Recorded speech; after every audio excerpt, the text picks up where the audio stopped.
तो हेलो दोस्तों, कैसे हो आप लोग। उम्मीद करते हैं बढ़िया होंगे और अपनी पढ़ाई को बहुत ही ज़बरदस्त तरीके से कर रहे होंगे। तो आज हम लोग पढ़ने वाले हैं प्रश्नावली 11.1 का क्वेश्चन नंबर 8 से लेकर क्वेश्चन नंबर 14 तक। ठीक है, इससे पहले हमने क्वेश्चन नंबर 1 से लेकर क्वेश्चन नंबर 7 तक पूरा का पूरा यहाँ पर सॉल्व करवा दिया है।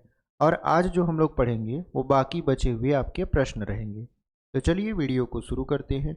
और यदि आपने अभी तक चैनल को सब्सक्राइब नहीं किया है तो चैनल को सब्सक्राइब कर लीजिए, क्योंकि इस वर्ष हम आपको पूरा का पूरा मैथ शुरू से अपने चैनल पर पढ़ा रहे हैं। ठीक है, आपको अगर एक ही जगह पर कंटेंट चाहिए तो आप प्लेलिस्ट में चले जाइए, वहाँ पर आपको पूरा का पूरा वीडियो मिल जाएगा। तो यहाँ पर हम लोगों का क्वेश्चन नंबर 8वां से शुरू करना है, क्वेश्चन नंबर 14 तक एकदम बेहतरीन तरीके से लगाएंगे।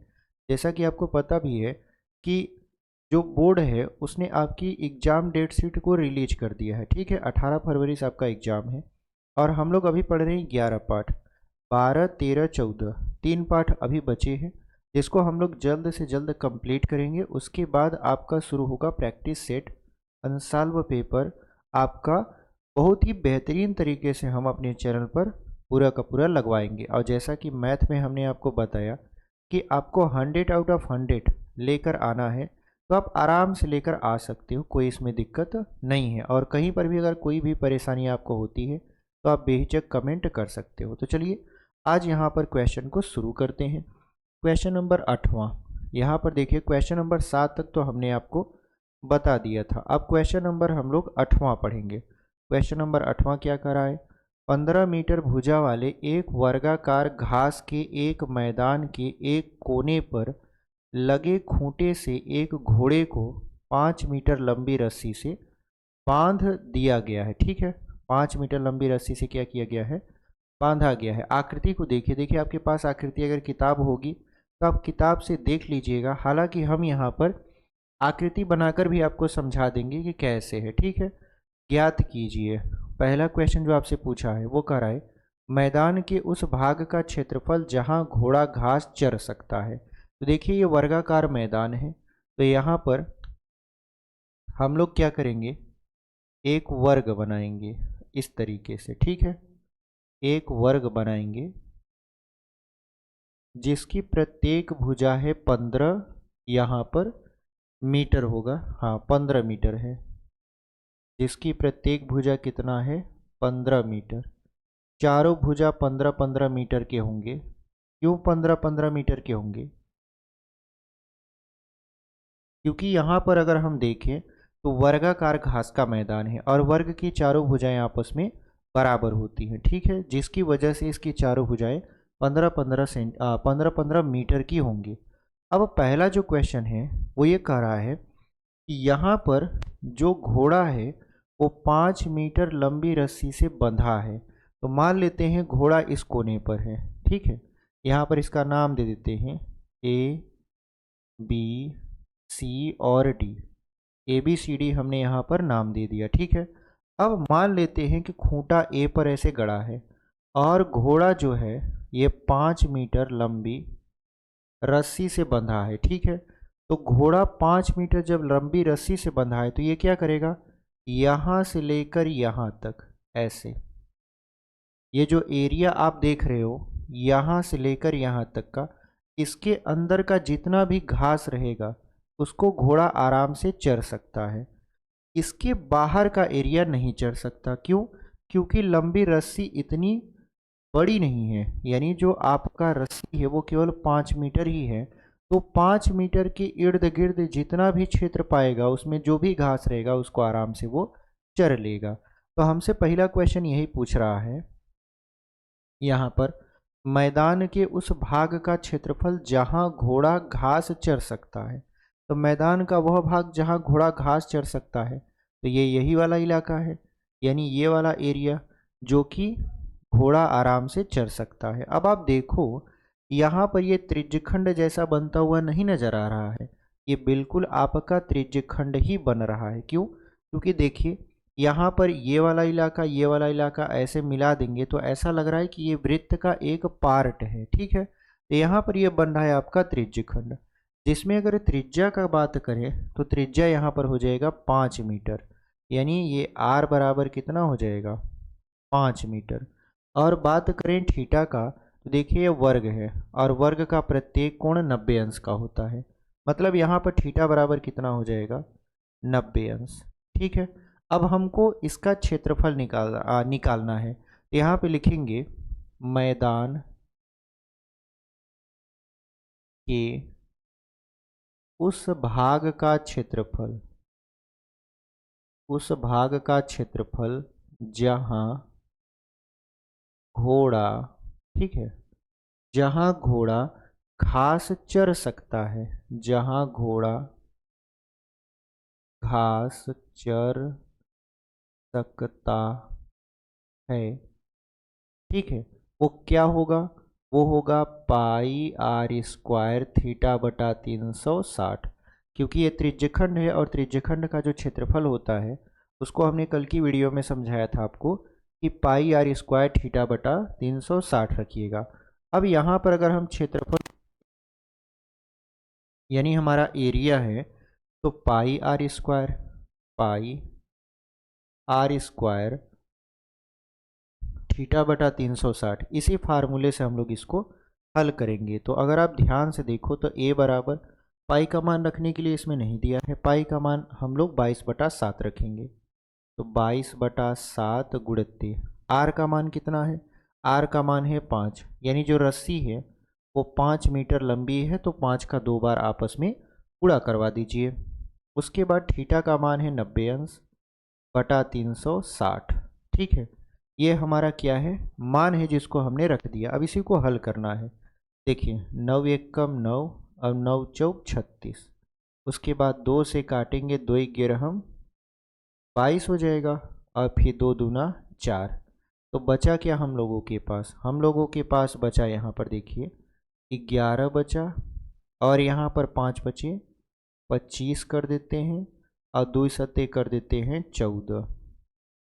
तो ए बराबर, ए मतलब एरिया बराबर क्या हो जाएगा 25 एकम 25, फिर 25 एकम 25 और 2 27 बटा 14 और ये मीटर स्क्वायर, यही आपका क्या हो जाएगा क्षेत्रफल हो जाएगा। ठीक है, यानी उस भाग का क्षेत्रफल जहाँ पर घोड़ा घास चर सकता है उसका जो क्षेत्रफल आएगा वो आएगा 275/14 मीटर स्क्वायर। अगर आप इसको दशमलव में बदलना चाहते हो तो दशमलव में भी बदल कर लगा सकते हो। अगर दशमलव की बात करें तो दशमलव में इसका उत्तर क्या आएगा, क्योंकि हो सकता है आपकी किताब में अगर बटा में ना दिया हो तो दशमलव में दिया हो। ठीक है, आपको कंफ्यूज नहीं होना है क्योंकि बहुत सारे उत्तर जो होते हैं वो उत्तरमाला में आपका दशमलव में दिया रहता है और आप लगाते हो तो वो आता है बटे में, तो आप कंफ्यूज हो जाते हो कि अरे मेरा तो गलती आ रहा है, जबकि ऐसा नहीं होता, आपका सही होता है बट आप उसे दशमलव में या सही बटा में नहीं बदल पा रहे होते हो। ठीक है, तो यहाँ पर अगर हम देखें तो 14 एकम 14 हो जाएगा, बचेगा 13,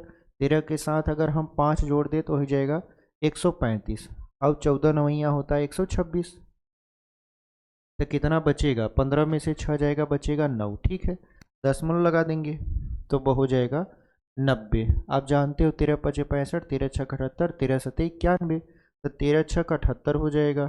ठीक है, उसके बाद कितना बचेगा 12, फिर 13 8 104 हो जाएगा, यानी लगभग लगभग कितना आ रहा है 19.68 मीटर स्क्वायर, ये दशमलव में आ रहा है। ठीक है, जबकि अगर बटे की बात करें तो यहाँ पर है 272 नहीं 275/14 मीटर स्क्वायर। तो आप चाहे दशमलव में लिख लीजिए और चाहे आप बटे में लिख लीजिए, आपका उत्तर वही आएगा। ठीक है, तो चलिए इसको हम लोग यहाँ पर इरेज कर देते हैं और इसका जो दूसरा वाला प्रश्न है उसको हम लोग सॉल्व करते हैं, क्योंकि इसमें 2 प्रश्न हैं आपके। ठीक है, पहला का उत्तर तो आपका यहाँ रहा और दूसरा का अभी हम लोग इसको मिटाकर फिर से सॉल्व करते हैं। ठीक है, इसको मिटा देते हैं।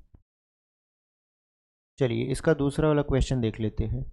इसका जो दूसरा वाला प्रश्न है वो हमसे क्या कह रहा है कि चरे जा सकने वाले क्षेत्रफल में वृद्धि यदि घोड़े को 5 मीटर लंबी रस्सी के स्थान पर 10 मीटर लंबी रस्सी से बांध दिया जाए। यानी आप समझिए ये जो आपका घोड़ा था पहले 5 मीटर की रस्सी से बंधा था, पहले वाले सवाल में 5 मीटर की रस्सी से बंधा था, लेकिन अब दूसरे वाले सवाल में रस्सी की लंबाई को दोगुना कर दिया गया। दोगुना करने का मतलब ये है कि 5 मीटर और बढ़ा दिया गया।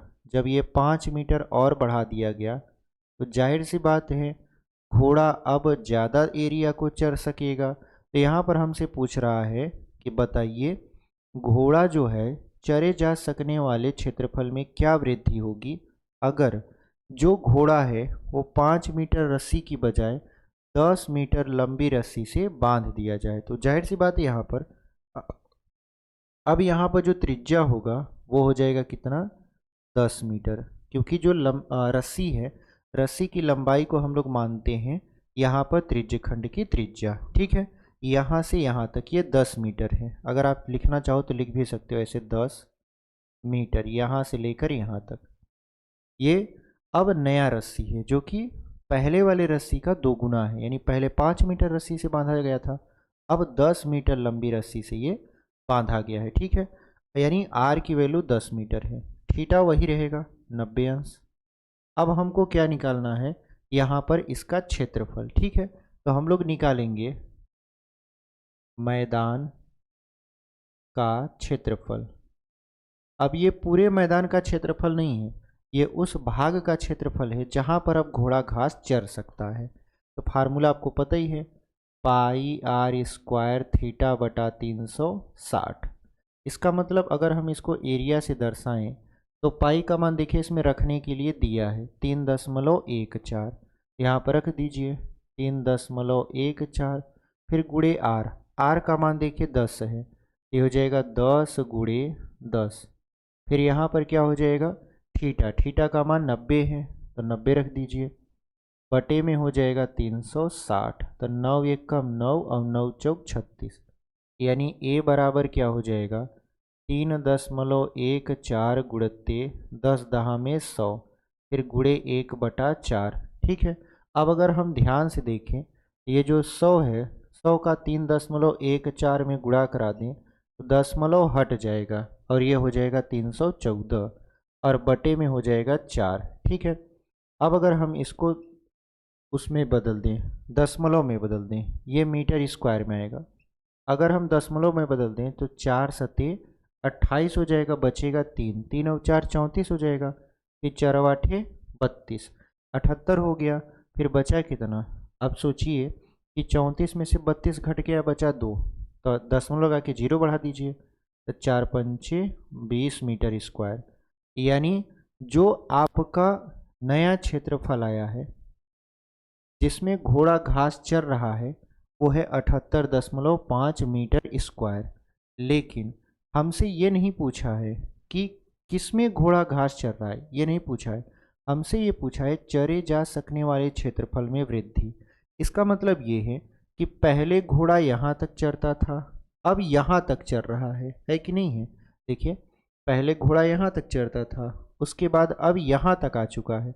इसका मतलब ये वाला जो इलाका है, यही वाला इलाका बढ़ा है। ठीक है, यानी यही वाला भाग आपका वृद्धि हुआ है, तो हमको इसी का क्षेत्रफल निकालना है, इस वाले भाग का। तो अगर हम इस वाले भाग का क्षेत्रफल निकालेंगे तो हमको क्या करना पड़ेगा, हमको करना पड़ेगा बड़े वाले त्रिज्यखंड का क्षेत्रफल जो कि यहाँ पर है 78.5, फिर छोटे वाले त्रिज्यखंड का क्षेत्रफल जिसको अभी हमने निकाला था, कितना निकाला था यहाँ पर 19 दशमलव कुछ निकाला था, 275/14 था ना, 275 में 14 से भाग किए थे तो 19 दशमलव कुछ आया था, क्योंकि 14 एक कम 14, यहाँ बचा 3 1 और 5, फिर 14 नवैया 126 हो जाएगा, यहाँ पे 15 में से 6 जाएगा 9, दशमलव लगा दिए थे 0, और 14 सत्ते कितना होता है 78, 14 सत्ते कितना होगा 78 होगा ना, 14 सत्ते 7 चौक 28 और 7 एक कम 7 2 9, 14 सत्ते 98 होता है, 78 78 बोल रहे हैं, तो 98 तो ज़्यादा हो जाता है, 14 छक 84, 6 बेरिया जाएगा, यहाँ पर हो जाएगा आपका कितना 6, और दशमलव लगाए हैं 0 बढ़ा देंगे,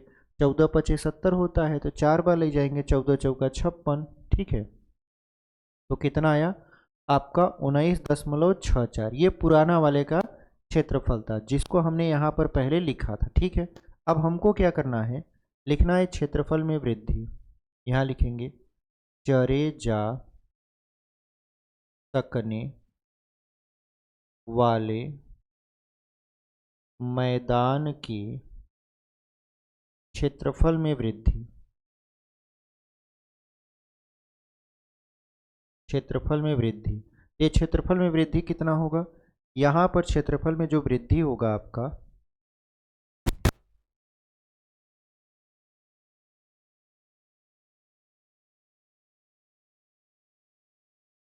देखिए यहाँ पर जो क्षेत्रफल में वृद्धि होगा वो कितना हो जाएगा, इसको पहले मिटा देते हैं, इसको मिटा देंगे, 19.64 याद रखिएगा। ठीक है, तो यहाँ पर करना क्या है कि बड़े वाले त्रिज्यखंड का क्षेत्रफल माइनस छोटे वाले त्रिज्यखंड का क्षेत्रफल, क्योंकि देखिए अगर बड़े वाले त्रिज्यखंड में से इस छोटे वाले त्रिज्यखंड को घटा देंगे तो जो बचेगा वो वही एरिया बचेगा जो कि बढ़ा हुआ है। ठीक है, तो यहाँ पर क्या होगा, बड़े वाले त्रिज्यखंड का क्षेत्रफल कितना है, 78.5, और छोटे वाले का कितना हमने निकाल के बताया था आपको, 19.64। अब अगर देखें इसको घटाएं तो कितना होगा, देखिए अगर हम इसको घटाते हैं तो यहाँ पर 10 में से 4 जाएगा बचेगा 6, 14 में से 6 जाएगा बचेगा 8, दशमलव लगा देंगे, यहाँ पर हो जाएगा 7, तो 17 में से 9 जाएगा बचेगा 8, यहाँ पर बच गया 6, 6 में से 1 जाएगा बचेगा 5, यानी ये हो जाएगा आपका कितना, 58.86। ये कितना हो जाएगा, क्षेत्रफल में वृद्धि 58.86। अगर आपको दिख नहीं रहा है तो हम यहाँ पर इसको हटाकर आपको दिखाएंगे। ठीक है, इस तरीके से, तो यहाँ पर देखो आप 58.86 ये क्षेत्रफल में वृद्धि है और ये हो जाएगा मीटर स्क्वायर, और यही आपका आंसर है। ठीक है, यानी अगर रस्सी की लंबाई आप 5 मीटर से 10 मीटर कर देते हो तो जो आपका क्षेत्रफल में वृद्धि होगा तो वो कितना होगा, 58.86। तो इस तरीके से आपने इस क्वेश्चन को बहुत ही बेहतरीन तरीके से पढ़ लिया। ठीक है, अब हमारा जो क्वेश्चन नंबर 8वां है वो समाप्त हो चुका है। बढ़ते हैं क्वेश्चन नंबर 9वां की तरफ। उम्मीद करते हैं आपको ये जो दोनों प्रश्न दिए था क्वेश्चन नंबर 8वां में समझ में आया होगा। ठीक है, चलिए इसको हम लोग इरेज कर देते हैं और बढ़ते हैं अपने क्वेश्चन नंबर 9वां की तरफ। चलिए यहाँ पर क्वेश्चन नंबर 9वां देख लेते हैं। देखिए क्वेश्चन नंबर 9वां क्या कर रहा है कि एक वृत्ताकार ब्रूच को चांदी के तार से बनाया जाना है जिनका व्यास 35 mm है, यानी 35 मिलीमीटर है। तार को वृत्त के 5 व्यासों को बनाने में भी प्रयुक्त किया गया है जो उसे 10 बराबर त्रिज्यखंडों में विभाजित करता है, जैसा कि आकृति 11.9 में दर्शाया गया है। यहाँ पर हम अभी आकृति बना देंगे। तो ज्ञात कीजिए, पहला कुल वांछित चांदी के तार की लंबाई, दूसरा ब्रूच के प्रत्येक त्रिज्यखंड का क्षेत्रफल। तो यहाँ पर देखिए हमसे दो चीज़ें पूछ रहा है, तो यहाँ पर आप जो चित्र बनाओगे या जो आपकी किताब में चित्र बनाया हुआ दिया है, अगर आपको उसको सही से ऑब्जर्व कर पाओगे तब तो उत्तर दे पाओगे, अन्यथा हो सकता है गलतियाँ हो जाए। तो यहाँ ध्यान से देखिएगा, आपको समझ में आएगा। यहाँ पर कह रहा है कि एक वृत्ताकार ब्रूच को चांदी के तार से बनाया जाना है जिनका व्यास है 35 mm। तो ऐसे समझिए, ये वृत्ताकार चांदी का ब्रूच है, ठीक है, ब्रूच है जिसका व्यास कितना है यहाँ पर 35 mm। तो इसका व्यास यहाँ पे लिख देते हैं, व्यास को d से दर्शाते हैं तो ये हो जाएगा 35 mm। तो इसकी त्रिज्या भी निकाल लेते हैं तो ये हो गया 35/2 mm। ठीक है, यहाँ पर 35/2 mm। उसके बाद कह रहा है यहाँ पर जो तार को वृत्त के 5 व्यासों को बनाने में भी प्रयुक्त किया जाता है, यानी इस तरीके का ऐसा तार है। ठीक है, ये तार है और इसकी लंबाई कितनी है, इसकी लंबाई है 35 mm, 35 मिलीमीटर है। ठीक है, और ऐसे कम से कम 5 तार, यानी एग्जैक्टली कहा है 5 तार जो हैं ये इस वृत्ताकार भाग में जड़े हुए हैं।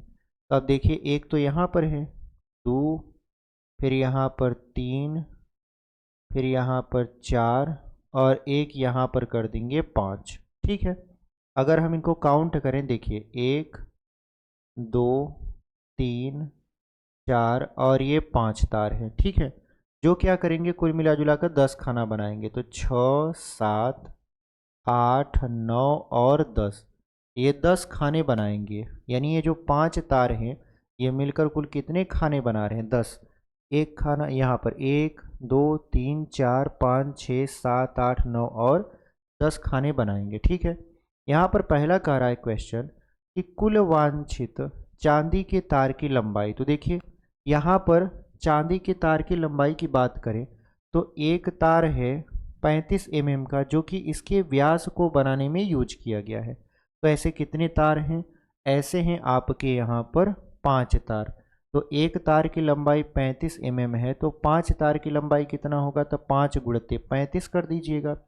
उसके बाद एक तार ऐसा है जो वृत्त के आकार का ऐसे मोड़ दिया गया है, यानी वृत्ताकार पार्ट है, यानी वृत्ताकार ब्रूच है। तो ये तो तार अब वृत्त के रूप का बन चुका है, तो इसकी जो लंबाई है वो वृत्त की परिधि के बराबर होगा। तो हमको वृत्त की परिधि भी निकालना पड़ेगा। यहाँ पे लिख देते हैं कुल वांछित चांदी के तार की लंबाई। देखिए हमने कहा कि यहाँ पर आपका दो चीज यूज हो रहा है। पहला तो यहाँ पर व्यास बनाने के लिए 5 ठो तार यूज हो रहे हैं, जो क्या करेंगे, इसको 10 खानों में विभाजित करेंगे। इसका मतलब ये हो गया कि 5 गुणित व्यास की लंबाई, क्योंकि 5 तार हैं तो 5 गुणित व्यास की लंबाई हो जाएगा। फिर यहाँ पर प्लस लिखेंगे 2πr, यानी वृत्त की परिधि। अगर आपको यहाँ पर दिख नहीं रहा है तो हम इसको ऐसे पोज कर देते हैं। ठीक है। अब देखिए यहाँ पर ये आपको दिखने लगा, यानी कुल वांछित चांदी के तार की लंबाई में हमने क्या किया कि 5 गुणित व्यास की लंबाई, क्योंकि 5 ठो व्यास मिलकर क्या करेगा, 10 खाना बना रहा है इसमें। फिर प्लस वृत्त की परिधि। वृत्त की परिधि इसलिए क्योंकि ये चांदी का जो तार है इसे घुमा कर वृत्ताकार पार्ट बनाकर यूज किया गया है। तो चलिए इसको लगा देते हैं। तो यहाँ पर हो जाएगा 5 गुणित व्यास की लंबाई। व्यास की लंबाई कितना है? 35। फिर प्लस 2π का मान इसमें रखने के लिए नहीं दिया है, तो हम लोग 22/7 रखेंगे। r का मान कितना है? तो देखिए r का मान यहाँ हमने निकाला है 35/2, तो लिख दीजिए इसको 35/2। अब 35 का 5 में गुणा कराएंगे, 5 बचे 25, 5 तिहाई 15, 2 17। फिर प्लस 2 से 2 खत्म, 7 एकम 7, 7 पचे 35। तब 22 का 5 में गुणा तो 110 हो जाएगा, क्योंकि 22 पंचे 110 होता है। इसको अगर जोड़ें तो ये हो जाएगा आपका कितना, यहाँ पर 5, फिर हो जाएगा 8, यहाँ पर 2, 285 मिलीमीटर mm। ठीक है। यानी जो वांछित चांदी के तार की कुल लंबाई है वो है आपका 285 मिलीमीटर। फिर हमारा जो दूसरा क्वेश्चन है, इसमें 2 क्वेश्चन पूछा था।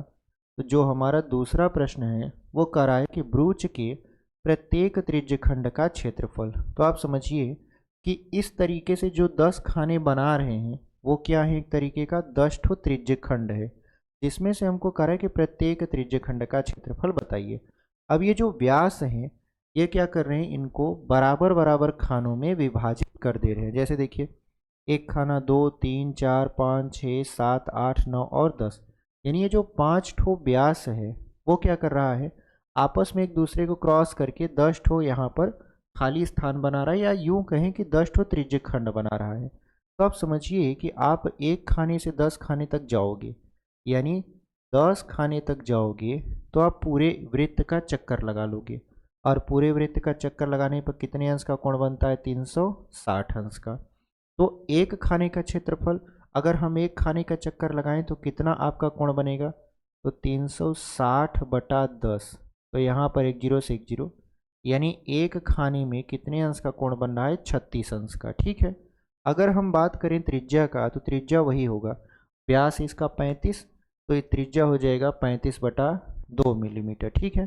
तो हमको क्या करना है, इसका त्रिज्यखंड का क्षेत्रफल निकालना है। तो लिख दीजिए, यहाँ पर नीचे से लिख देते हैं, यहाँ पर प्रत्येक त्रिज्यखंड का क्षेत्रफल, प्रत्येक त्रिज्यखंड का क्षेत्रफल। फार्मूला क्या होगा आपका, फार्मूला होगा पाई आर स्क्वायर थीटा बटा 360। ठीक है, पाई आर स्क्वायर थीटा बटा 360। अब यहाँ पर हम देखिए उसको लगाना शुरू कर देते हैं। देखिए इसमें पाई का मान रखने के लिए नहीं कहा, तो हम लोग 22/7 ही रखेंगे। तो यहाँ रख दीजिए 22/7 गुणित आर। आर का मान क्या है, आर का मान है 35/2। तो लिख दीजिए यहाँ पर 35/2 गुणित 35/2, फिर गुणे थीटा। थीटा का मान आपने निकाला है 36 अंश, तो यहाँ पर रख दीजिए 36 अंश बटा 360। देखिए अगर हम इसकी बात करें, यहाँ पर कितने अंश का कोण बनेगा, 36 का। ठीक है, तो हम लोग क्या कर रहे हैं, इस एक का त्रिज्यखंड निकाल रहे हैं। हमने यहाँ लिया है, आप इधर इधर इधर कहीं पर से भी 36 अंश का कोण रख सकते हो और त्रिज्या रख सकते हो 35/2। ठीक है, अब यहाँ पर देखिए ये हो जाएगा 36 एकम 36 और 36 दहा में 360। ठीक है, उसके बाद देखिए अगर हम 7 एकम 7 करें तो 7 पचे 35 हो जाएगा। फिर यहाँ पर 5 एकम 5 करें तो 5 दूना 10 हो जाएगा। फिर 2 एकम 2 करते हैं तो 2 ग्यारहम हो जाएगा 22। इतनी बात समझ में आई आपको। अब यहाँ पर बचा क्या हमारे पास, देखिए हमारे पास बचा है ऊपर 11, फिर गुणे 35 और बटे में क्या है, बटे में है 2 गुणते 2, यानी हम लिख सकते हैं 4। ठीक है, अगर हम लिखना चाहें तो। अब 35 का 1 में गुणा करा दीजिए, तो 35 से कम में 35, हासिल लगा 3, फिर 35 से कम 35 में 3 जोड़ देंगे तो 38 हो जाएगा और बटा 4 हो जाएगा। और इसको लिख देंगे मिलीमीटर स्क्वायर, और यही हमारा हो जाएगा फाइनल आंसर। इसका मतलब ये है कि यहाँ पर जो प्रत्येक त्रिज्यखंड का क्षेत्रफल आएगा वो आएगा 385/4 मिलीमीटर स्क्वायर। आप चाहो तो इसको दशमलव में भी बदल सकते हो, हम इसको दशमलव में नहीं बदल रहे हैं, हम यहीं पर इसका उत्तर मान ले रहे हैं। ठीक है, चलिए इसको मिटा देते हैं और बढ़ते हैं अपने अगले वाले क्वेश्चन की तरफ। इसको हम लोग इरेज कर देते हैं। चलिए यहाँ पर अगला क्वेश्चन लगा दिए हैं आपके स्क्रीन पर। क्वेश्चन क्या कर रहा है आपका, एक छतरी में 8 ताने हैं जो बराबर दूरी पर लगे हुए हैं। देखिए आकृति 11.10 आपकी किताब में आकृति बना हुआ है।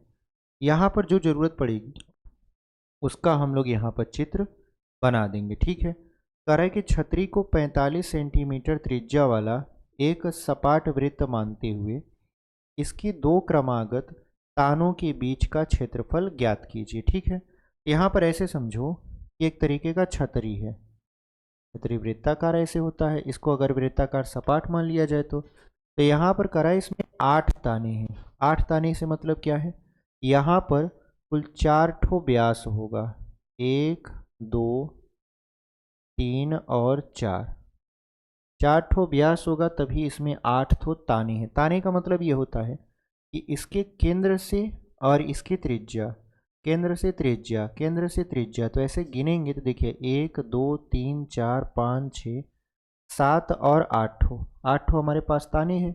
हम चाहें तो ऐसे काउंट भी कर सकते हैं, 1 2 3 4 5 6 7 और 8, ऐसे 8 ताने हैं। कह रहा है कि अगर इस छतरी को 45 सेंटीमीटर त्रिज्या वाला एक सपाट वृत्त मान लिया जाए, तो मतलब इसकी त्रिज्या दिया है, कितना दिया है 45, तो मान लेते हैं ये त्रिज्या है 45, तो ये भी क्या होगा 45 ही होगा ऐसे। ठीक है, हर ताना जो है वो 45 सेंटीमीटर का होगा क्योंकि वो वृत्त की त्रिज्या है। कह रहा है कि इसकी 2 क्रमागत तानों के बीच का क्षेत्रफल ज्ञात कीजिए।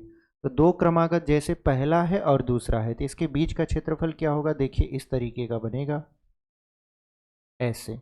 इसके बीच का क्षेत्रफल क्या होगा, यही हमसे पूछा जा रहा है। तो आप समझो, सबसे पहले आपको यहाँ थीटा पता होना चाहिए।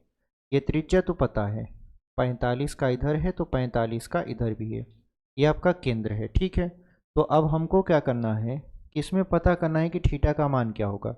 देखिए, अगर आप यहाँ से चलना शुरू करते हो, ऐसे चलते हो चलते हो, चलते चलते फिर से यहीं पर पहुँच जाते हो, तब मतलब 360 अंश का कोण बनाओगे, ठीक है। तो यहाँ पर हम कितने खाने चलेंगे कि 360 अंश का कोण बनने लगेगा, 8 खाना, ठीक है। तो यहाँ पर अगर हम 8 खाने चलते हैं तो जो कोण बनेगा वो 360 अंश का बनेगा। हमको चाहिए एक खाने का कोण, तो अगर हमको 8 की वैल्यू पता है, एक की वैल्यू यहाँ पर पता हो जाएगा 360/8। इसको काटेंगे तो 8 चौक 32, 8 पंच 40, यानी ये हो जाएगा 45 अंश का। ये कितने अंश का हो जाएगा, 45 अंश का। इसका मतलब ये है कि यहाँ पर जो थीटा का मान है, यहाँ लिख देते हैं नीचे, थीटा का मान है वो कितना अंश है, 45 अंश, यानी यहाँ पर 45 अंश है, ठीक है। यानी त्रिज्या भी 45 अंश का और जो कोण बन रहा है वो भी 45 अंश का ही बन रहा है। तो यहाँ पर लिखेंगे दो क्रमागत तानों के बीच का क्षेत्रफल कितना हो जाएगा, वही पाई आर स्क्वायर थीटा बटा 360, क्योंकि ये त्रिज्यखंड बन रहा है इस तरीके से। तो यहाँ पर पाई का मान देखिए रखने के लिए तो नहीं कहा है, तो 22/7 यूज करेंगे हम लोग। यहाँ पर हो जाएगा 22/7 गुणे आर, आर का मान कितना है, 45 है, तो 45 गुणे 45 हो जाएगा।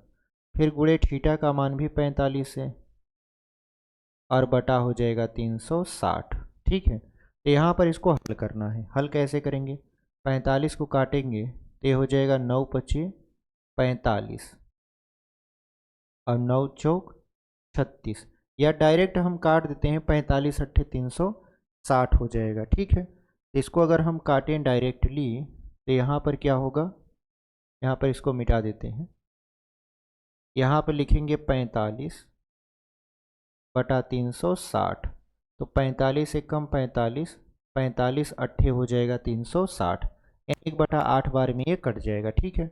अब देखिए, अगर इसको काटें तो 2 से काटेंगे तो 11 बार में कटेगा, 2 से इसको काटेंगे तो 4 बार में कटेगा। अब क्या करिए, 45 का स्क्वायर कर दीजिए, तो यहाँ पर ये हो जाएगा 11 गुणे 45 का स्क्वायर कितना हो जाएगा, तो देखिए 5×5 = 25, फिर 5 चौक 20, दूना 40, 2 42, 4 चौक 16, 16 और 4 कितना हो जाएगा 20, यानी 45 का जो स्क्वायर होगा वो हो जाएगा 20×25।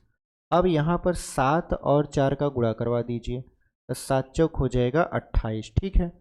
अब इसका गुणा करवाते हैं 11 का, 11 का गुणा कराते हैं 2025 में, अभी तो 2025 चल ही रहा है। तो 11×5 = 55, 11 दूना 22, 22 5 27, फिर 11 दूना 22 और बटे में हो जाएगा 28, और ये हो गया सेंटीमीटर स्क्वायर। इसका उत्तर आया कितना, 22,275/28। तो इस तरीके से आपने इस क्वेश्चन को सॉल्व कर लिया, ठीक है। तो ये हमारा रहा उत्तर। हो सकता है ये सही बटा में दिया हो या दशमलव में दिया हो, हमने बटा में निकाल दिया, यहीं पर हम इसको आंसर मान लेते हैं और ये हमारा ये आंसर हो गया। ऐसा नहीं कि एग्ज़ाम में आपका गलत हो जाएगा, ठीक है, क्योंकि आप ऐसा तो नहीं है कि एग्ज़ाम में आप आंसर याद करके जाओगे।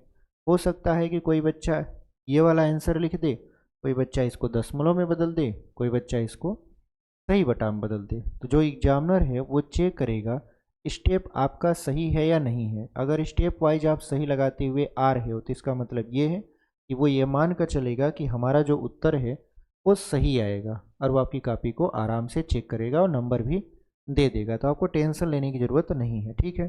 चलिए, इसको हम लोग यहाँ पर इरेज कर देते हैं और बढ़ जाते हैं यहाँ पर आगे।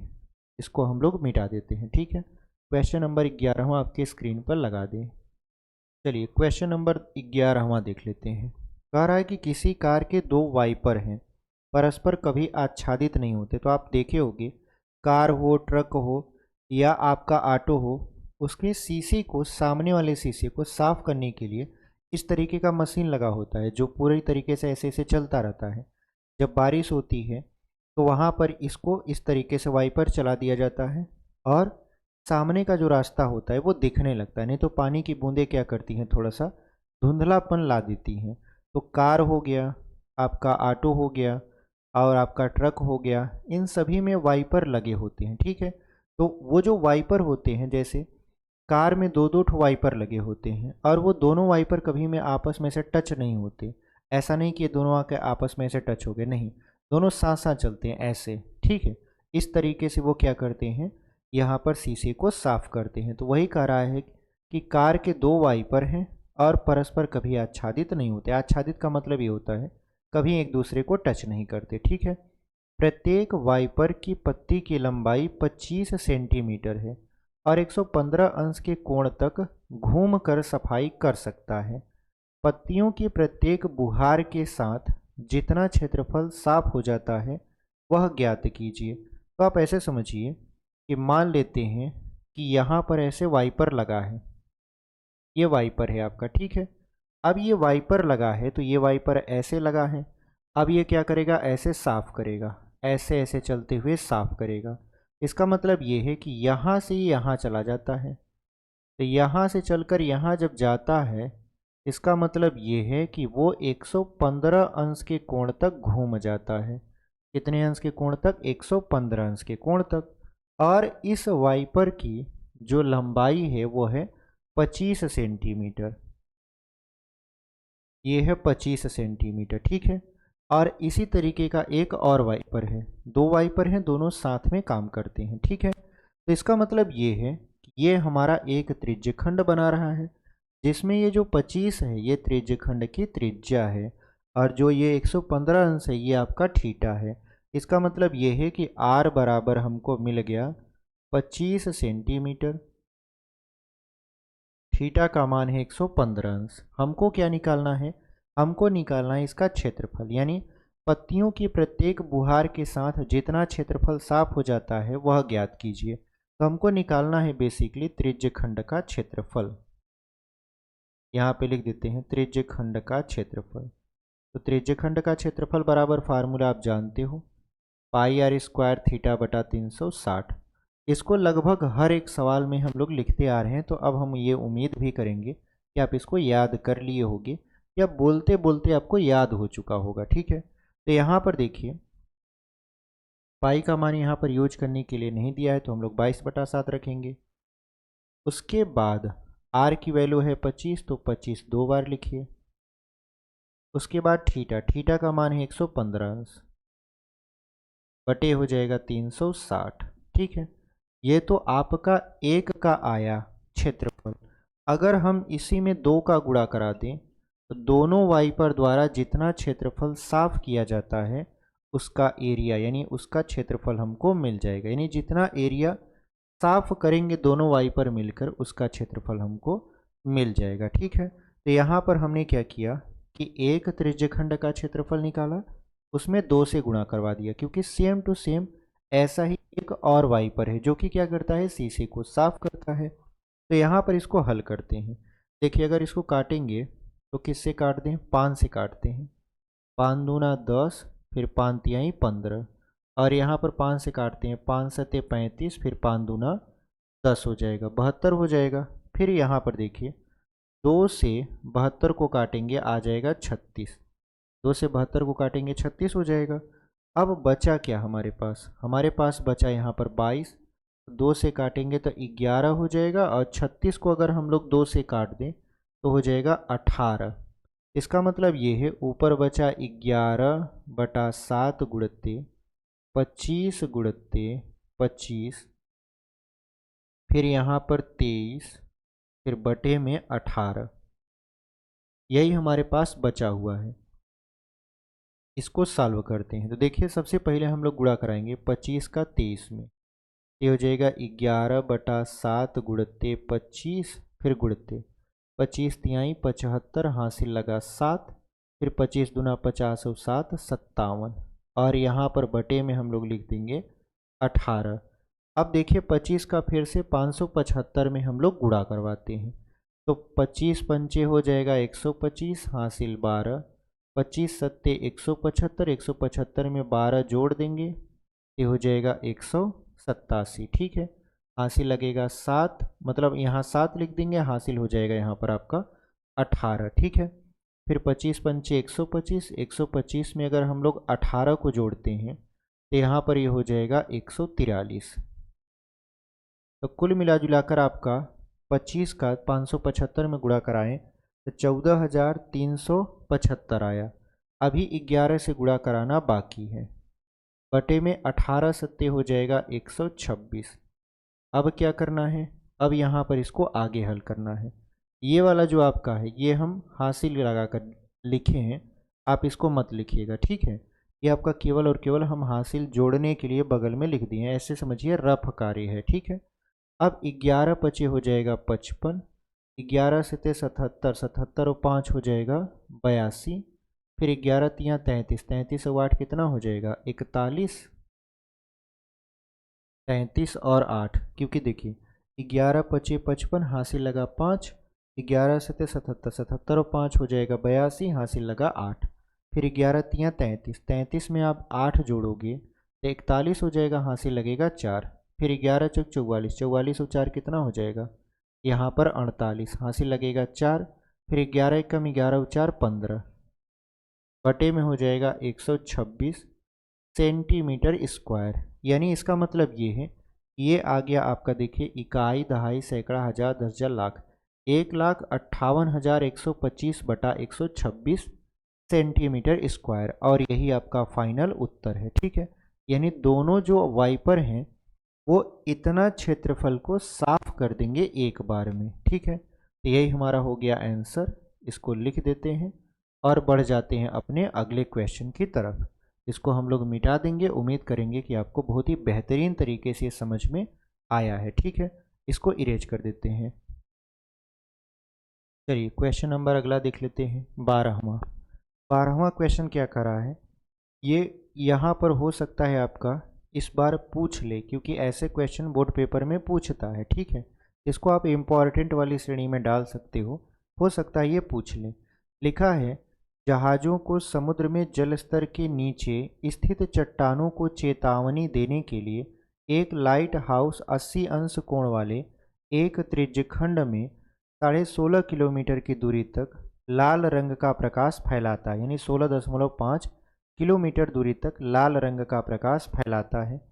समुद्र के उस भाग का क्षेत्रफल ज्ञात कीजिए जिसमें जहाज़ों को चेतावनी दी जा सके। पाई का मान 3.14 का प्रयोग कीजिए। ठीक है, तो यहाँ पर हमने आपको बताया था लाइट हाउस के बारे में। लाइट हाउस क्या होते हैं, समुद्र के बीच में यानी गहरे जगह पर एक तरीके का टावर होता है, जो करता क्या है कि जहाज़ों को कोई भी खतरा होने पर तुरंत चेतावनी देता है कि आप इधर मत आइए, या अगर समुद्री लहरें ज़्यादा हैं तो आप उस एरिए में मत जाइए। यानी वो एक तरीके से अवेयरनेस जल में फैलाने का काम करता है। यानी जल में तो आपका रास्ता बना नहीं होता, वहाँ पर सारा सिस्टम नेविगेशन पर होता है। ठीक है, और नेविगेशन का काम अगर थोड़ा बहुत गड़बड़ हो जाएगा तो रास्ता हो सकता है कि मतलब जो जहाज़ है अपना रास्ता भूल जाए। तो इसके लिए क्या होता है कि समुद्र में आपका बड़े बड़े लाइट हाउस लगाए जाते हैं। उस लाइट हाउस पर क्या होता है, बड़े बड़े बत्ती होते हैं। बत्ती का मतलब होता है एक तरीके से लाइट होता है, टॉर्च होता है। ठीक है, और वो टॉर्च क्या करते हैं, उस पर जो रहने वाले लोग होते हैं वो जलाकर ये बताते हैं कि किस इलाके में खतरा है, या रास्ता दिखाने का एक तरीके से काम करते हैं। तो आजकल तो जहाज़ों में सोनार सिस्टम आने लगा है, लेकिन पहले के जो जहाज़ होते थे उनमें सोनार सिस्टम नहीं होता। सोनार सिस्टम होता क्या है, एक तरीके से वो ध्वनि के परावर्तन पर काम करता है। यानी जहाज़ जो है वो अपने अंदर से ध्वनि छोड़ता है, और वो ध्वनि क्या करता है, आगे हमेशा ट्रेवल करता रहता है जहाज़ के आगे। जैसे जो चमगादड़ होता है, चमगादड़ जब रात में उड़ता है तो अपने पंखों के माध्यम से सोनार किरणों को छोड़ता है, और वो जो आपके ध्वनि किरणें हैं या ध्वनि तरंगे हैं, किरण नहीं, उसको तरंग बोलेंगे तो ज़्यादा बेटर होगा। वो जो तरंगे हैं वो क्या करती हैं, चमगादड़ के आगे आगे ट्रेवल करती रहती हैं।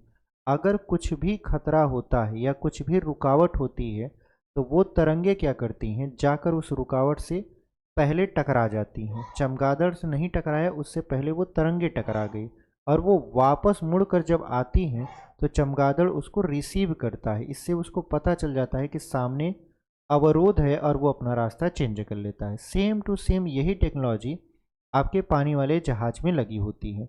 उसमें भी सोनार सिस्टम होता है, यानी जो ध्वनि तरंगे होती हैं वो जहाज के अंदर से लगातार छोड़ी जाती हैं। ठीक है, अगर कुछ भी खतरा हुआ आगे, मान लेते हैं अगर आगे चट्टान है तली के नीचे या कुछ और बड़ी चीज़ है जिससे जहाज टकरा कर खराब हो सकता है या डूब सकता है या क्षति हो सकती है उसको, तो वो क्या करेगा, उस अवरोध से तरंग पहले टकरा जाएगा, क्योंकि तरंग जो है वो जहाज से आगे चल रहा होता है। तो वो क्या करेगा, टकरा कर जब वापस आएगा तो उसको रिसीव कर लिया जाता है रिसीवर के द्वारा।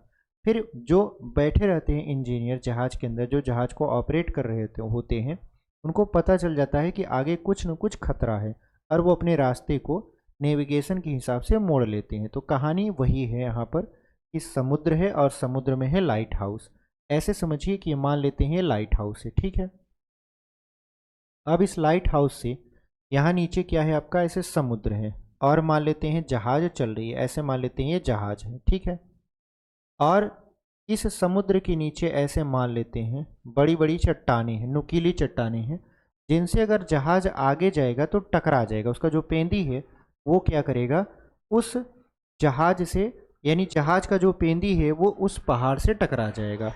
तो यहाँ पर क्या किया जाता है, यहाँ पर यहाँ से लाइट हाउस से लाल प्रकाश जो होता है उसको मतलब एक तरीके से जलाया जाता है। तो ये जलाया जाता है तो ये लगभग लगभग ऐसे ये चलेगा, ऐसे क्या करेगा, जाएगा और लगभग कितना जाता है, 16.5 किलोमीटर, यानी 16.5 किलोमीटर। ये 16.5 किलोमीटर के एरिए को क्या करेगा, प्रकाशित कर देगा। यानी 16.5 एरिया, 16.5 किलोमीटर तक ये प्रकाश आपका दिखाई देगा। ये भी 16.5 किलोमीटर है और कितने कोण तक दिखाई देगा, 80 अंश के कोण वाले तक दिखाई देगा। यहाँ पर 80 अंश, तो आपको देखकर ऐसा नहीं लग रहा कि ये आपका त्रिज्य खंड है, ये हमारा एक तरीके से त्रिज्य खंड है। ठीक है, तो कह रहा है कि वह क्षेत्रफल ज्ञात कीजिए जहाँ पर जहाज़ों को चेतावनी दी जा सके। मतलब अगर हम इसका क्षेत्रफल निकाल लें तो हमको ये पता चल जाएगा कि वो एरिया कौन सा है जहाँ पर जहाज़ों को चेतावनी दी जाती है। इसका मतलब ये है कि हमको इस त्रिज्य खंड का क्षेत्रफल निकालना है। ठीक है, तो यहाँ पे लिख देंगे, यहाँ पे लिखेंगे समुद्र के, लिख देंगे यहाँ पर समुद्र के उस भाग का क्षेत्रफल जहाँ यहाँ पर जहाज़ों को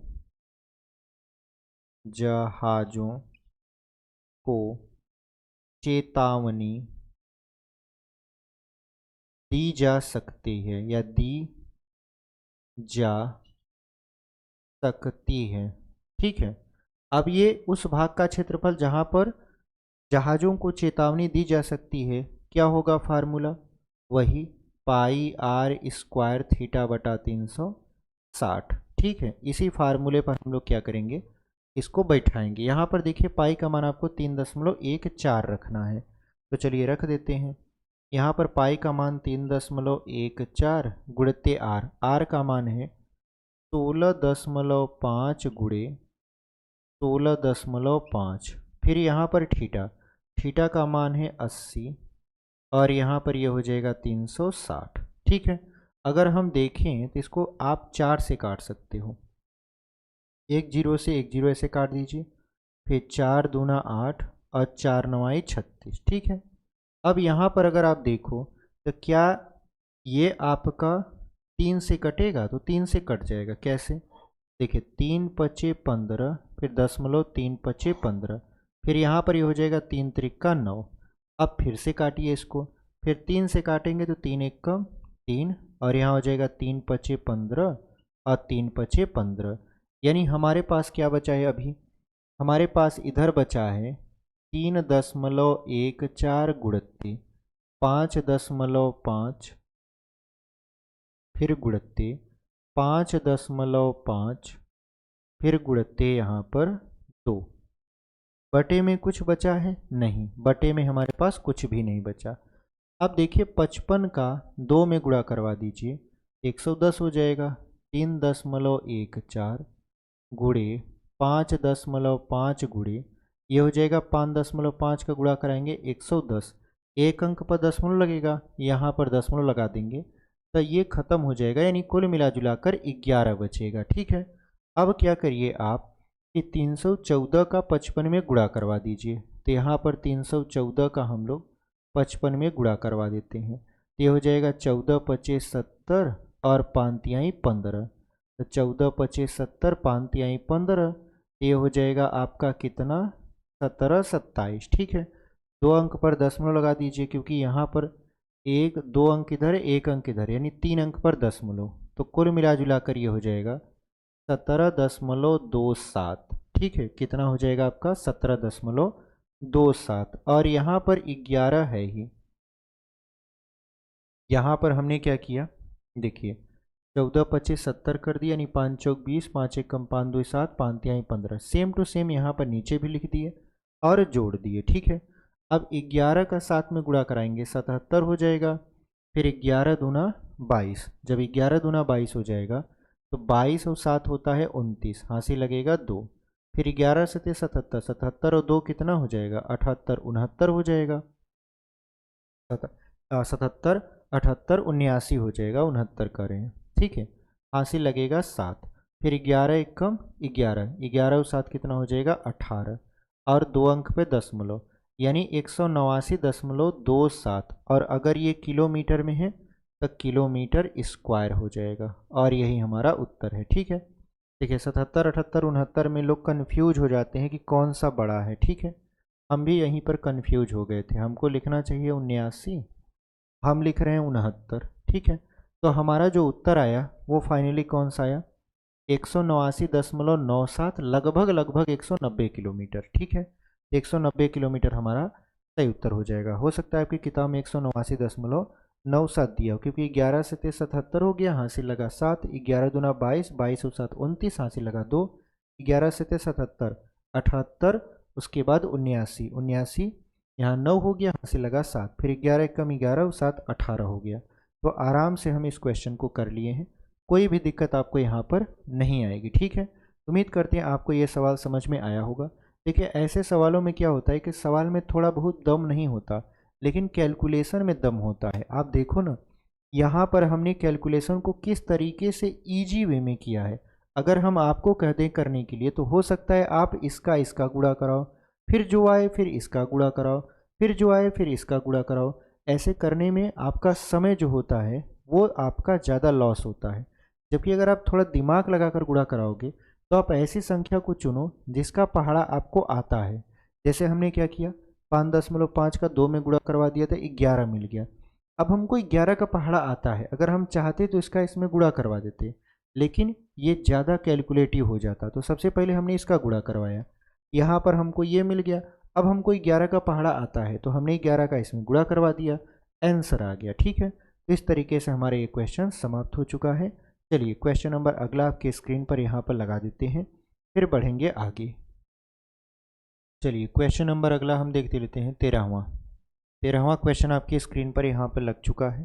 क्वेश्चन क्या कह रहा है आपका, यहाँ पर क्वेश्चन ये कह रहा है, एक गोल मेज पोस्ट का 6 समान डिजाइन बने हुए हैं, यानी एक गोल मेज पोस्ट का 6 समान डिजाइन बने हुए हैं, जैसा कि आकृति 11.11 में दर्शाया गया है। तो अब देखिए कुछ किताब में आपकी इस तरीके का आकृति बनता हुआ नजर आएगा। ठीक है, हमने यहाँ पर बहुत ही नॉर्मली बना दिया है, आपकी किताब में थोड़ा सा हो सकता है अलग बना हुआ हो। यदि मेज पोस्ट की त्रिज्या 28 सेंटीमीटर है, इसका मतलब ये है कि अगर हम यहाँ से यहाँ ऐसे मिला दें, यहाँ से यहाँ मिला दें, तो ये जो त्रिज्या है ये 28 होगा, ये भी कितना होगा, 28 का ही होगा। ठीक है, तो रुपया 0.35 प्रति वर्ग सेंटीमीटर की दर से इन डिजाइनों को बनाने की लागत ज्ञात कीजिए। जबकि √3 का मान देखिए आप 1.7 लिखा हुआ है और आगे भी लिखा हुआ है अंडर रूट 3 बराबर 1.7 का प्रयोग कीजिए, यानी जहाँ पर भी अंडर रूट 3 आता है वहाँ पर आप 1.7 रख सकते हो। अब आप देखो, अगर हम इन दोनों को मिलाए हैं, ऐसे हम इसको मिला दें, इसको मिला दें, यहाँ पर मिला दें, यहाँ पर मिला दें, तो कुल मिला जुला कर ये पूरा का पूरा 6 खाना बना रहा है। 1 2 3 4 5 और 6, यानी अगर हम यहाँ से ऐसे चल जाते हैं, ऐसे एक चक्कर लगाते हैं, तो कुल मिला जुला कर 360 अंश का कोण बनेगा। यानी अगर आप 6 खाने का चक्कर लगाते हो तो 360 अंश का कोण बनता है। अगर एक खाने का पता करना हो तो क्या करोगे आप, 6 से 360 में भाग कर देंगे, तो ये हो जाएगा 60 अंश। यानी एक खाने का जो कोण बनेगा वो बनेगा 60 अंश। ठीक है, अगर हमको इस डिजाइन का क्षेत्रफल निकालना है, तो ये जो डिजाइन है अगर आप ध्यान से देखो तो ये जो डिजाइन है ये एक तरीके का लघु वृत्तखंड है। ये लघु वृत्तखंड इसलिए है क्योंकि देखो, ऐसे मानो कि ये जीवा है और जीवा ये पूरे वृत्त को दो भागों में बांट रहा है। तो ये वाला जो भाग, ये छोटा वाला भाग जो कि मेज पोस्ट का डिजाइन है, वो एक तरीके से लघु वृत्तखंड बन जाता है। और आप जानते हो लघु वृत्तखंड का जो क्षेत्रफल होता है वो क्या होता है आपका, यहाँ पर त्रिज्यखंड का क्षेत्रफल माइनस त्रिभुज का क्षेत्रफल। ठीक है, तो यहाँ पर लिखेंगे एक मेज पोस का क्षेत्रफल, पोज लिखा है कि पोस, पोस लिखा है, का क्षेत्रफल। ये जो क्षेत्रफल होगा वो एक तरीके से क्या है आपका, लघु यहाँ पर वृत्तखंड का क्षेत्रफल।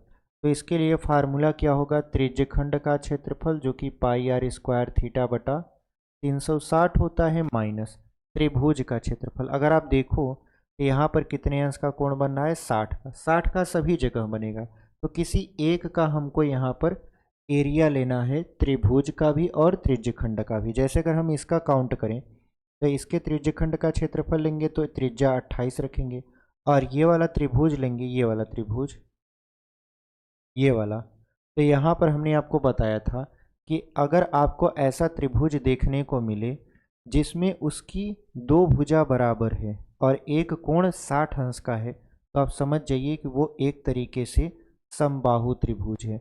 और समबाहु त्रिभुज का जो क्षेत्रफल होता है वो होता है अंडर रूट 3/4 गुणित भुजा स्क्वायर।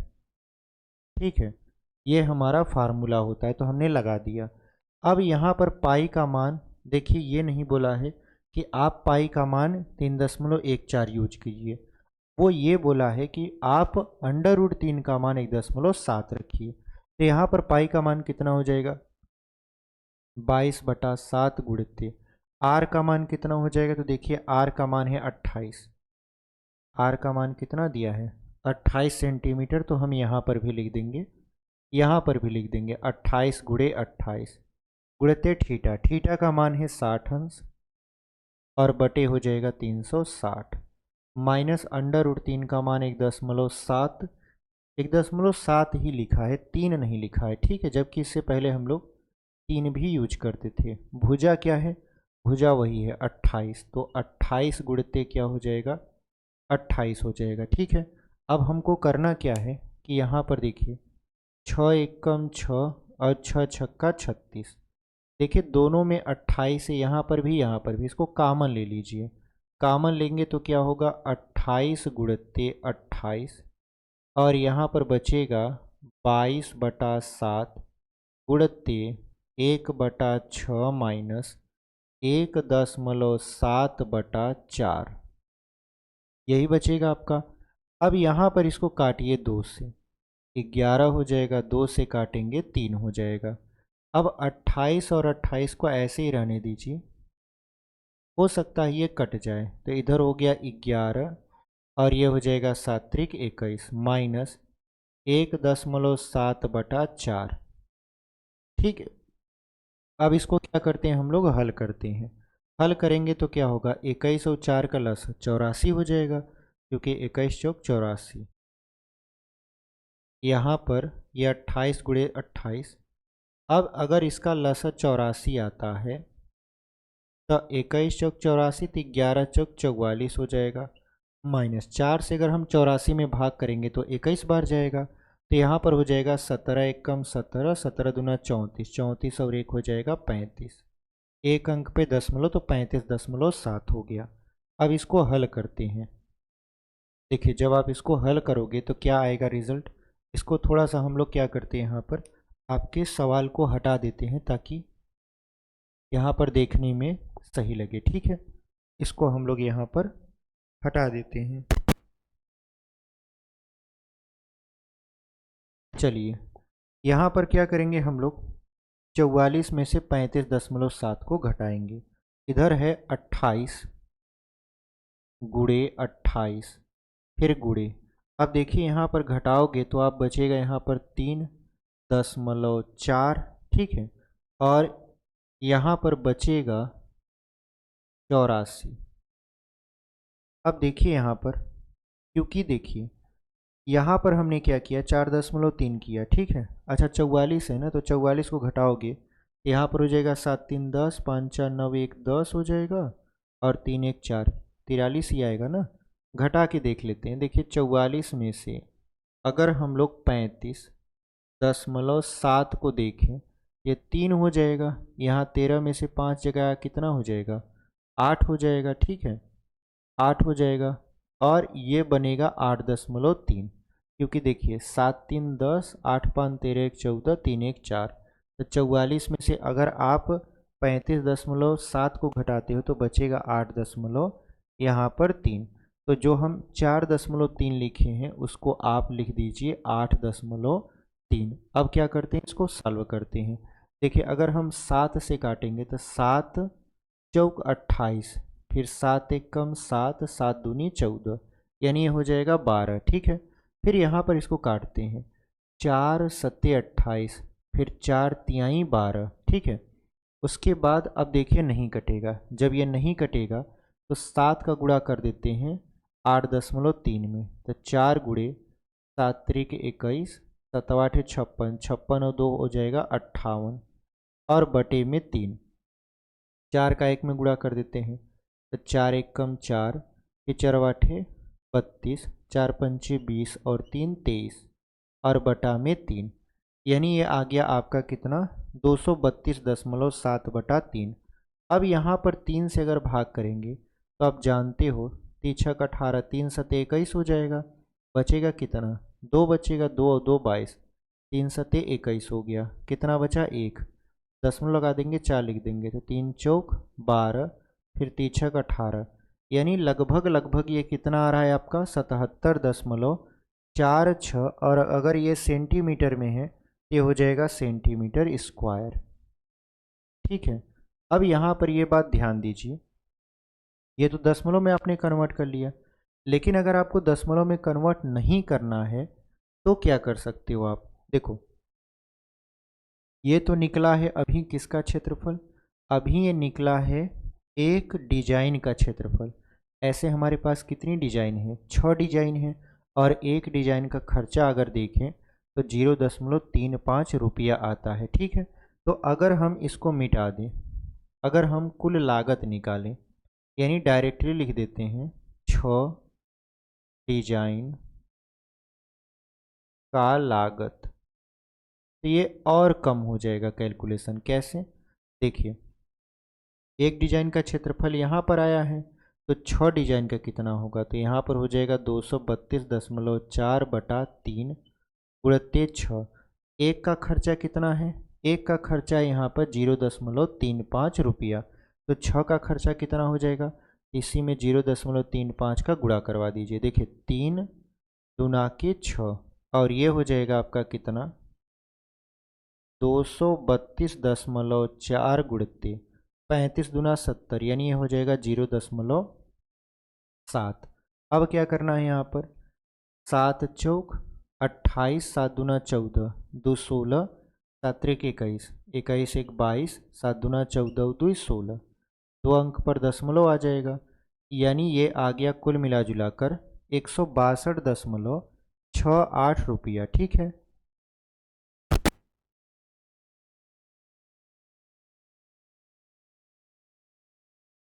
ये आपका कितना आ गया 162.68 रुपया, और यही आपका फाइनल उत्तर है। देखिए 7 चौक 28 कर दिए, 7 दूना 14, 2 16 कर दिए, 7 त्रिक 21 और 1 22, 7 दूना 14, 2 16।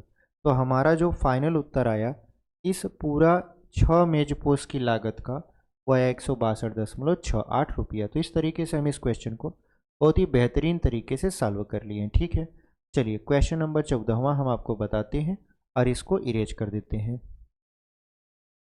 चलिए यहाँ पर क्वेश्चन नंबर 14वां आपकी स्क्रीन पर लग चुका है। क्वेश्चन नंबर 14वां क्या कर रहा है आपसे, निम्नलिखित में सही उत्तर चुनिए। त्रिज्या r वाले वृत्त के उस त्रिज्यखंड का क्षेत्रफल जिसका कोण p अंश है निम्नलिखित है। तो यहाँ पर कह रहा है एक तरीके से ये हमारा वृत्त है जिसका केंद्र O है। ठीक है, तो हमसे कह रहा है कि त्रिज्यखंड का क्षेत्रफल बताइए जिसकी त्रिज्या r है और जिसका कोण जो है वो p अंश का है। ठीक है, तो यहाँ पर आप जानते हो त्रिज्यखंड का क्षेत्रफल क्या होता है। तो आपको पता है क्षेत्रफल बराबर क्या होता है, पाई आर स्क्वायर थीटा बटा 360 अंश, यही फार्मूला होता है।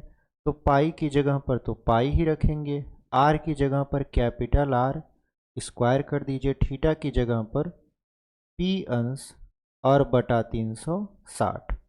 ये हमारा यहाँ पर क्षेत्रफल हो गया। लेकिन ये बहुविकल्पी क्वेश्चन है, और बहुविकल्पी क्वेश्चन को अगर हम देखें तो यहाँ पर आपको 4 ऑप्शन देखने को मिलेंगे। ठीक है, कौन कौन से 4 ऑप्शन है वो अगर हम ध्यान से देखें तो पहला ऑप्शन है, देखिए ए वाला पहला ऑप्शन है आपका p बटा 180 गुणित्ते 2 पाई आर। तो क्या हमारा उत्तर 2 पाई आर आएगा? नहीं, क्योंकि यहाँ पर है पाई आर स्क्वायर जबकि यहाँ पर है 2 पाई आर, मतलब ये वाला गलत है। दूसरा देख लेते हैं बी का, बी वाला दिया है p बटा 180 अंश, फिर गुणे में यहाँ पर हो जाएगा पाई आर स्क्वायर। ये तो सही लग रहा है, ये भी गलत है। कैसे? क्योंकि आप जानते हो p बटा 360 है और यहाँ पर 180 है, तो इसका मतलब ये वाला भी गलत है। सी देख लेते हैं, सी क्या दिया है, सी दिया है p बटा 720 अंश, फिर गुणे यहाँ पर दिया है आपका 2 pi r square, 2 pi r square. तो देखिए 2 से अगर हम 720 को काट पाएँ ये आएगा 360। इसका मतलब ये है कि इसको ऐसे लिख सकते हैं p बटा 360 गुणित्ते पाई आर स्क्वायर। अगर हमारे जो आपका ये सूत्र है अगर इस पर बैठाएं या देखें तो हमारा तो यही आ रहा है पाई आर स्क्वायर पी बटा 360, पाई आर स्क्वायर पी बटा 360, यानी ऑप्शन नंबर सी सही है इसका। ठीक है, अच्छा जो पुरानी वाली किताब है उसमें ऑप्शन नंबर डी दिया था, लेकिन जो नई वाली किताब है उसमें ऑप्शन नंबर सी दिया है, तो आप कंफ्यूज मत होइएगा। ठीक है, तो इसका मतलब ये है कि ऑप्शन नंबर सी आपका सही उत्तर हो जाएगा। तो डी को चेक करने की ज़रूरत ही नहीं है। आप डी भी चेक करोगे तो आप देखो डी में ऐसे लिखा है p बटा 360 गुणित्ते 2 पाई आर। तो क्या 2 पाई आर होता है? यहाँ पर नहीं होता, पाई आर स्क्वायर होता है क्षेत्रफल के लिए। इसका मतलब ये है कि ऑप्शन नंबर सी हमारा क्या है, सही उत्तर है। ठीक है, तो चलिए यहाँ पर अब हमारा पाठ 11 यानी अभ्यास 11.1 पूरी तरीके से समाप्त हो चुका। इसमें कुल 14 प्रश्न थे, जिसमें से हमने आपको 2 पार्ट में 7 क्वेश्चन एक पार्ट में और दूसरे पार्ट में यहाँ पर 7 क्वेश्चन सॉल्व करवा के कुल 14 प्रश्न पूरा का पूरा समाप्त करवा दिए हैं। ठीक है, तो अगर अभी तक चैनल पर बने हुए हैं, चैनल को सब्सक्राइब नहीं किया है तो चैनल को सब्सक्राइब कर लीजिए। वीडियो पसंद आएगा तो लाइक कर दीजिएगा, अपने दोस्तों तक भी इसे शेयर कर दीजिएगा। मिलते हैं आपसे एक अगले पाठ के साथ और एक अगले वीडियो में। तब तक के लिए धन्यवाद। ऐसी पढ़ाई करते रहिए और आगे बढ़ते रहिए।